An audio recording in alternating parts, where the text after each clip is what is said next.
ವೀಕ್ಷಕರೇ, ನಿನ್ನೆ ಅಷ್ಟೇ ನಾವು ನಮ್ಮ ಮನೆಗಳಲ್ಲಿ ಗೌರಿ ಗಣೇಶ ಹಬ್ಬದ ಸಂಭ್ರಮವನ್ನ ಆಚರಿಸಿದ್ದೀವಿ.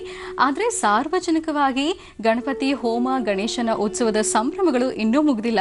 ಈ ವಿಚಾರ ಯಾಕೆ ಹೇಳ್ತಾ ಇದ್ದೀನಿ ಅಂದರೆ, ಹೌದು, ದುರದುಂಡೇಶ್ವರ ಮಠ ಯರಗಟ್ಟಿ ಸವದತ್ತಿ ತಾಲೂಕಿನ ಸಾರ್ವಜನಿಕ ಗಜಾನನ ಉತ್ಸವ ಸಮಿತಿಯ ವತಿಯಿಂದ ಇದರ ಸುವರ್ಣ ಮಹೋತ್ಸವದ ಅಂಗವಾಗಿ ಇದೇ ರವಿವಾರ ಅಂದರೆ ನಾಡಿದ್ದು 20ನೇ ತಾರೀಕು ಬೆಳಿಗ್ಗೆ 8 ಗಂಟೆಗೆ ಗಣಪತಿ ಹೋಮವನ್ನು ಶ್ರದ್ಧಾ ಭಕ್ತಿಯಿಂದ ಆಚರಿಸಲಾಗ್ತಾ ಇದೆ.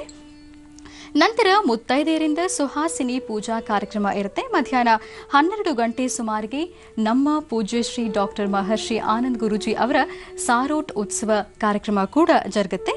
ಸುಮಾರು 1 ಗಂಟೆಗೆ ಪೂಜ್ಯ ಗುರೂಜಿ ಅವರಿಂದ ಮಹಾಪೂರ್ಣಾಹುತಿ ಕಾರ್ಯಕ್ರಮವನ್ನು ಕೂಡ ನೆರವೇರಿಸಲಾಗುತ್ತೆ. ಈ ಗಣಪತಿ ಹೋಮಕ್ಕೆ ಸವದತ್ತಿ ತಾಲೂಕು ಅಷ್ಟೇ ಅಲ್ಲದೆ ಸುತ್ತಮುತ್ತಲ ಗ್ರಾಮಸ್ಥರೆಲ್ಲ ಖಂಡಿತವಾಗಿಯೂ ಭಾಗವಹಿಸಬಹುದು. ಆ ಗಜಾನನ ಗಣೇಶನ ಕೃಪೆಗೆ ಪಾತ್ರರಾಗಿ ಹಾಗೇನೆ ನಮ್ಮ ಗುರುಜಿಯವರನ್ನ ಭೇಟಿ ಮಾಡಿ ಆಶೀರ್ವಾದವನ್ನ ಕೂಡ ಪಡೆದುಕೊಳ್ಬಹುದು ಅಂತ ಹೇಳ್ತಾ, ಗುರುಜಿ ಈಗ ಪಂಚಾಂಗ ಶ್ರವಣವನ್ನ ಮಾಡೋಣವಾ? ಖಂಡಿತಮ್ಮ. ಪಂಚಾಂಗ ಶ್ರವಣ, ರಾಶಿಫಲ ಹಾಗೆ ದರ್ಪಣಾಂಜನ ಇವೆಲ್ಲವನ್ನೂ ನೋಡೋಣ. ಹಾಗೆ ಈ ಒಂದು ಸೌದತ್ತಿ ಕ್ಷೇತ್ರದ ಸುತ್ತಮುತ್ತ ಇರತಕ್ಕಂಥ ಎಲ್ಲ ಗ್ರಾಮಸ್ಥರು ಈ ಒಂದು ಕಾರ್ಯಕ್ರಮಕ್ಕೆ ಭಾಗವಹಿಸ್ಬೋದು. ಈ ಕಾರ್ಯಕ್ರಮಕ್ಕೆ ಇಲ್ಲಿಂದ ಅಲ್ಲಿ ತನಕ ಬರೋದಿದೆಯಲ್ಲ, ಇದು ಬಹಳ ಪ್ರಯಾಸವೇ. ಆದರೆ ಈ ಕಾರ್ಯಕ್ರಮಕ್ಕೆ ಬರಲೇಬೇಕು, ಕಾರಣ ಹೋಗಲೇಬೇಕಾದಂಥ ಪ್ರಸಂಗ. ಈ ಕಾರ್ಯಕ್ರಮಕ್ಕೆ ನಾನು ಹೋಗ್ಲಿಕ್ಕೆ ಕಾರಣ ನಮ್ಮ ಪಟ್ಟ ಶಿಷ್ಯ ಬೈಲುಹೊಂಗಲದಲ್ಲಿ ಮಾಂತೇಶ್ ಶಾಸ್ತ್ರಿಗಳು ಅಂತಿದ್ದಾರೆ.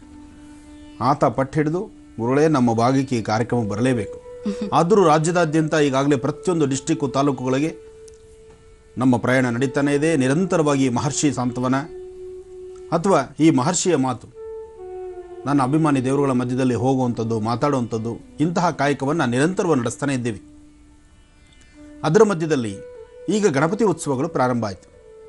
ಆ ಪ್ರಾರಂಭವಾದ್ರಿಂದ ಇಲ್ಲಿಂದ ಸೌದತ್ತಿ ತನಕ